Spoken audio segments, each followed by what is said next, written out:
What is up, guys? Python here, back with another video. And the reason why I look like I'm freaking 12 right now, as you may have noticed from previous videos, from Ranger videos and everything, I shaved. Not that I had a lot of facial hair, but I shaved a bit. So that's why I look like I am a fucking 12-year-old in this. But the Mets made a trade, and yesterday I did want to get the video up, but I couldn't because when the Mets made the trade, because of course I had to wait till it was towards down to the wire a bit. I couldn't get the video up. I couldn't record a video and get it up in time. I could have recorded it, but I wouldn't have been able to get it up in time because I was going to the Met game yesterday, and that Met game was just absolutely insane. One of the best I've been to, despite them losing pretty badly, 6-2. It's not that it was bad, but the hitting was just awful, which today the trade we're going to be talking about should help the lineup, and we're also going to talk about the lack of pitching, just no pitching at all acquired pretty much, except Trevor Williams. But yeah, we'll get into all of that. But before we do get into it, be sure to leave a like on the video, subscribe if you guys are new. Talk about the Mets here a little bit. I'd like to start doing more game reactions again, as I have like hair all over my hat, my god. But I want to start getting back into game reactions for the Mets a bit. It's just a little bit more difficult to do because there's a lot more that happens in a baseball game than, sorry for hitting my mic, a lot more that happens in a baseball game than a hockey game. So hockey is just easier to recap, get everything done. I might just start doing like series recaps for the entire thing, just because I could just summarize stuff more instead of having to go more into detail, and it will just be a lot easier. So I might be doing that. But if you're a Ranger fan, definitely subscribe because Ranger content is just through the fucking roof on the channel. But let's talk Mets, because that's what we're here for. But the Mets did end up acquiring Javier Baez and Trevor Williams. I can't forget him. I should pull up his numbers because I do have Baez's numbers pulled up, but I didn't pull up Trevor Williams. But they acquired Trevor Williams and Javi Baez for Pete Crow Armstrong. Not a big fan of giving up Pete Crow Armstrong, but the only thing is that I will accept it if you're getting a guy like Javier Baez, where in the previous regime, you give up your top center field prospect for at the time, 36-year-old second baseman and a closer who, yeah, was the best closer in all baseball the year prior. But how often are relievers consistent? Not too often. So, and then Diaz has been a little up and down this year also. So that is truly the difference. Baez not having really the best season, but cash is also coming our way in this trade. So it does balance things out quite a lot. For Cub fans, you're going to love Pete Crow Armstrong. Not that I really got to watch him because he never made the MLB, of course. But he right now, I think he had shoulder surgery. I'm pretty sure that was the surgery he had. But he's a really great center field prospect, a great defensive one. He has a lot of speed and contact, a guy that in the future might be a top of the lineup guy. If not, he's more of a bottom of the lineup guy just because of his speed. But Pete Crow Armstrong is going to be a great center fielder for the Chicago Cubs. And it kind of sucks that the Mets just don't keep any of these outfield prospects. I would have preferred for them to trade an infield prospect if they could have in the deal, but obviously they didn't. So I'm perfectly okay with this, like I said, though, because you're getting Javier Baez, which the main thing, of course, is the people point to the fact that his relationship with Lindor and how they are really great friends and everything. So the chemistry there is great, which I'm a huge fan of. I'm a huge fan of that. I'm a huge fan of the fact that we now have a all-star Gold Glove shortstop holding down the four until Lindor comes back, and then both of them will be covering the middle of the infield, which good luck.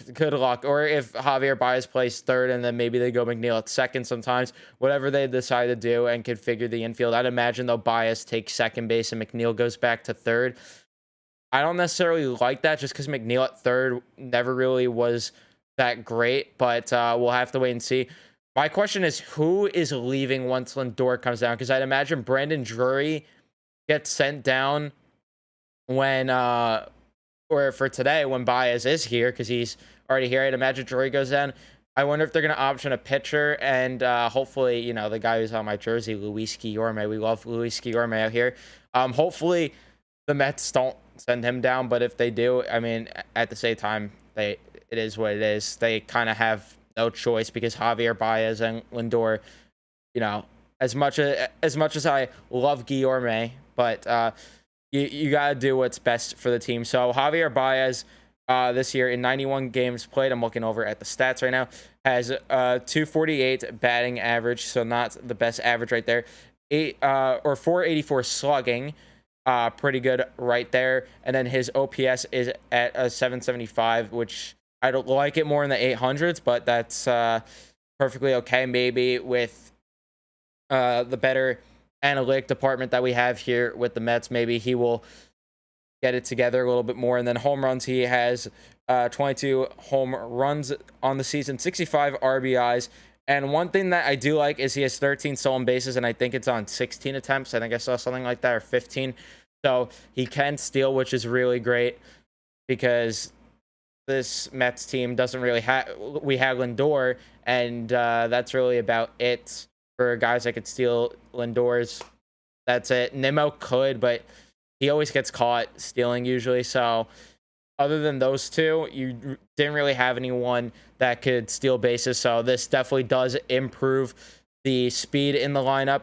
And then when it comes to just defense, I mean, Baez is just absolutely insane defensively. And to have him and Lindor in the middle of the infield, that's just going to be so fun to watch. That's going to, or if Baez does end up playing third, watching them on the left side of the infield, nobody's hitting a ball past the left side of the infield if Baez does play third. Wherever they play, good luck getting a hit in the infield, especially if you do have maybe sometimes with Conforto's struggles, they'll throw McNeil in the right field because we know he has some experience there. And then maybe you throw at third base Guillorme, or you throw VR there. The defense is going to be absolutely insane, especially if you have Guillorme there, and then you have Baez and Lindor handling the middle, and then you have Alonso up first. The infield is just going to be absolutely loaded. I personally would be more of a fan of that just because Conforto has been pretty bad lately.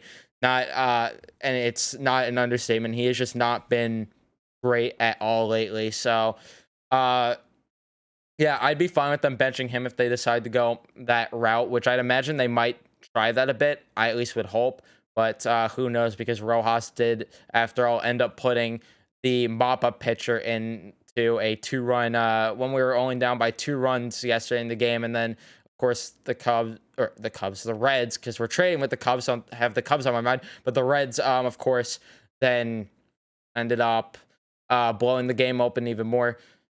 So yeah, that was a fun. Granted, it didn't make a difference because we only scored 1 other run in that last inning, but just frustrating. So hopefully they play their cards right here. But this team is just going to be so fun to watch. And honestly, I'm saying Lindor coming back, and then the question is what's going to happen. I'm saying this like there's not going to be another injury, knowing this team there is.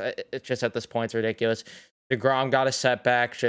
It's ridiculous, everything going on. But I'm a huge fan of the trade, like I said. So I don't know really what else to say. Javier Baez, welcome to the Mets. Can't wait to watch him, Lindor, when both of them are on the field at the same time. That's going to be fun to watch, like I've said at least 50 times this video. But that's going to be it. Hope you guys enjoy. Leave a like on the video. Subscribe if you guys are new. And other than that, it's been Python. I'm out. Peace.